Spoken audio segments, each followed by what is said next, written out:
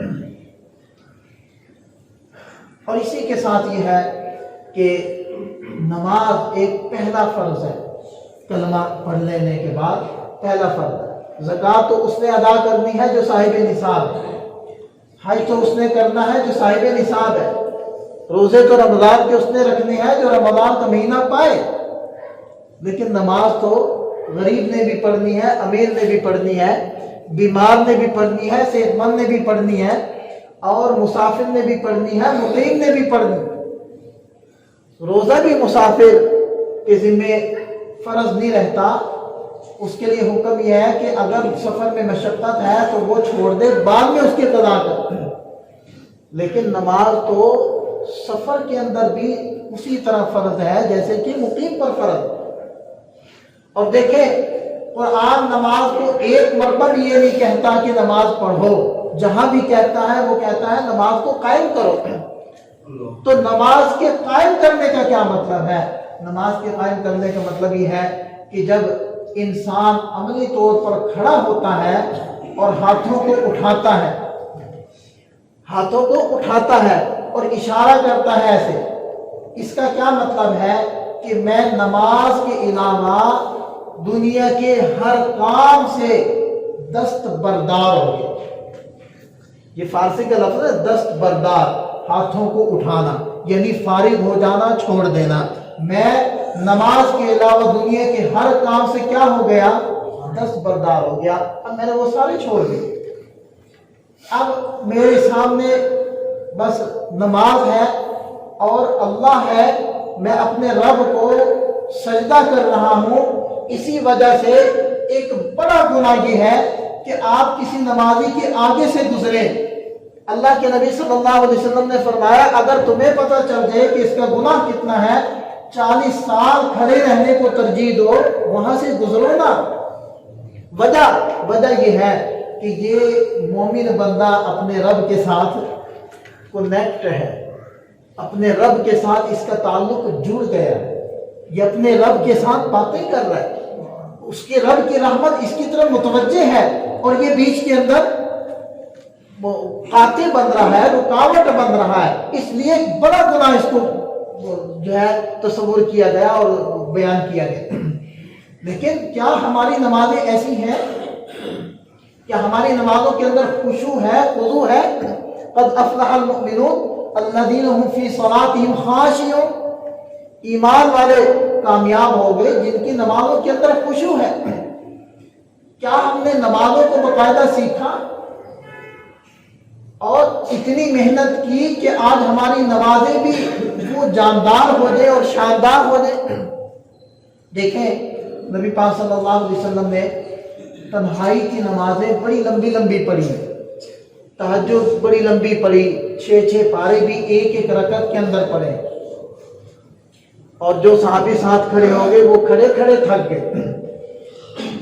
لیکن جب فرض نماز ادا کرنے کے لیے مسجد میں تشریف لائے تو لمبی نماز نہیں پڑھائی، بلکہ یہ حکم دیا کہ جو امام بنے فَلْيُخَفِّفِ الصَّلَاةَ، اس کو چاہیے کہ وہ نماز ہلکی پڑھائے، اس کو چاہیے کہ وہ مسافروں، اس کو چاہیے کہ وہ بیماروں، اس کو چاہیے کہ وہ کمزوروں، اور اس کو چاہیے کہ وہ مصروف لوگوں کا خیال کرے۔ اتنی احتیاط کی کہ اگر فجر کی نماز لمبی رکھنے کی سنت قائم کی ہے تو آیات کی مقدار بھی طے کی ہے کہ کتنی آیات تک آپ جا سکتے ہو، 100 آیات سے آگے نہیں جا سکتے۔ اگر ظہر کی نماز ہے، عصر کی نماز ہے، عشاء کی نماز ہے تو اس کی مقداریں آیات کے اندر اللہ کے نبی صلی اللہ علیہ وسلم نے بتلائی ہیں۔ مغرب کی نماز کی مقداریں بتلائی، تو فرض نماز کی مخصوص مقداریں دی ہیں کہ اس سے آگے نہ بڑھو، لمبی نہ کرو۔